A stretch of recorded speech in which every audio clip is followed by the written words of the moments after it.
열왕기하 6장 1절에서 2절에 있는 말씀 우리 함께 읽도록 합니다.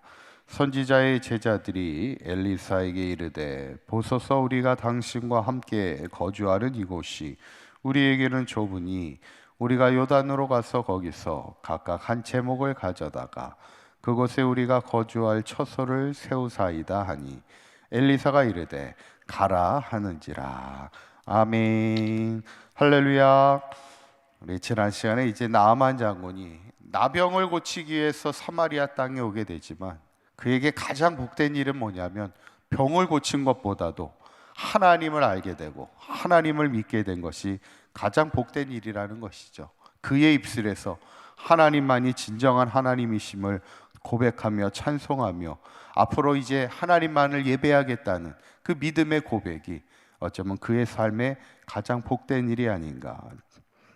이제 오늘 본문은 엘리사가 나아만 장군을 고치고 나서 또 엘리사의 다른 기적이 소개되어 있는데 1절에 보니까 선지자의 제자들이 우리가 이제 당신과 함께 거주하는 이곳이 너무 좁습니다 이렇게 이야기를 해요. 아마 처소가 머물기에는 좁고 불편했던 것 같습니다. 그러니까 뭐라고 제안하냐면 2절에 있는 말씀을 보면 우리가 이제 요단으로 가서 제목을 가져다가 그곳에서 거주할 처소를 세우사이다 이렇게 제안을 자신의 스승인 엘리사에게 이야기를 하죠. 그러니까 엘리사가 가라 그러면 가서 우리가 요단강에서 처소를 만들어 거기서 머물자 이렇게 이야기를 하는데 문제는 어떤 문제가 발생되냐면 5절에 있는 말씀에 보면 이런 일이 생기게 되죠. 한번 읽어볼까요? 시작.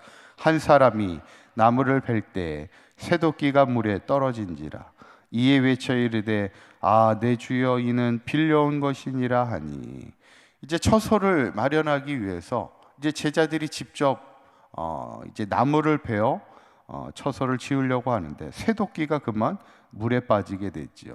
그런데 새도끼는 어떤 도끼예요? 빌려왔다라는 거예요. 빌려온 도끼인데, 그러니까 빌려왔다는 건 뭐예요?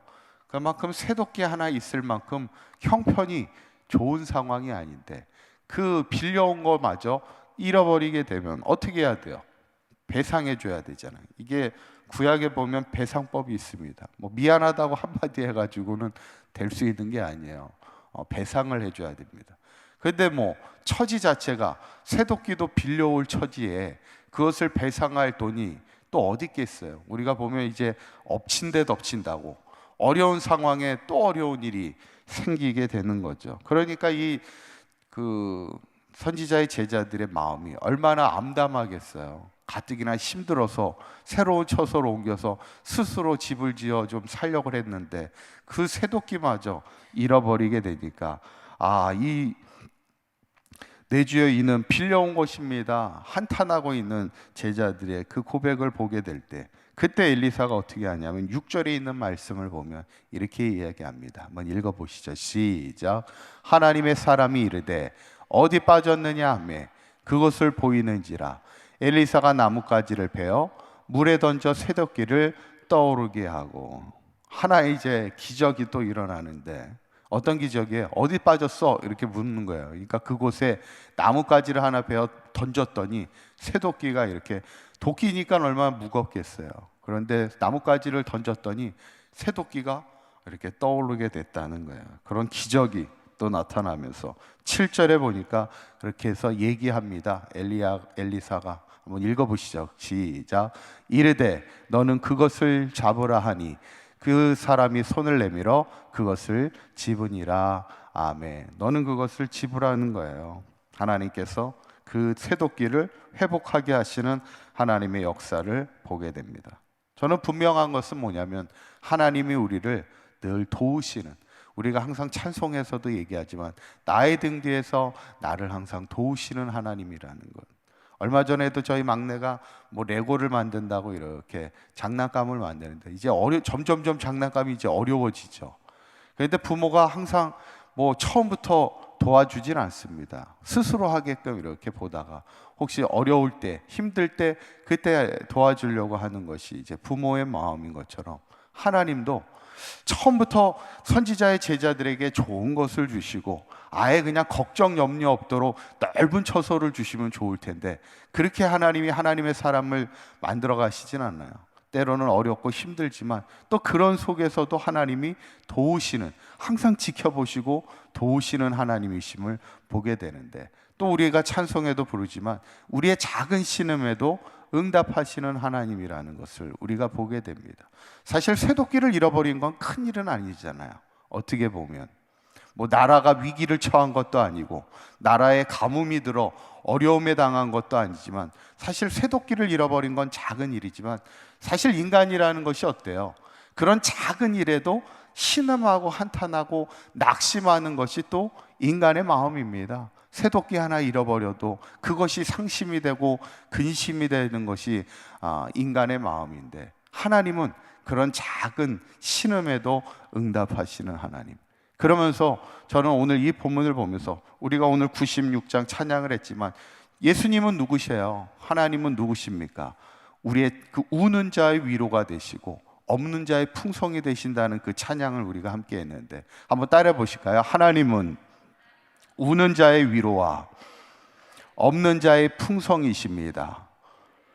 참 이 찬송의 고백이 아름다워요. 우는 자에게, 슬픔을 당하고 낙심을 당하는 자에게 위로가 되어 주시고, 없는 자에게, 오늘 어쩌면 그 선지자의 제자들이 우는 자의 마음이었고 없는 자의 마음이었는데 하나님이 그들의 마음을 위로하여 주시고, 쇠도끼는 작은 것이었을지라도 그들에게 위로하여 주시고 풍성함으로 채워주시는 하나님의 은혜를 보게 되면서, 오늘 엘리사가 선지자의 제자들이 도끼를 잃어버려서 낙심하게 될 때 나뭇가지를 통해 쇠도끼를 집으라, 너는 그것을 집으라 회복하게 하시는, 그의 상심을 위로하여 주시는, 작은 신음에도 응답하시는 그 하나님의 위로하심과 은혜를 우리가 보면서 우리도 믿음의 길을 걸어가면서 때로는 작은 일에 낙심할 때가 있다는 거예요.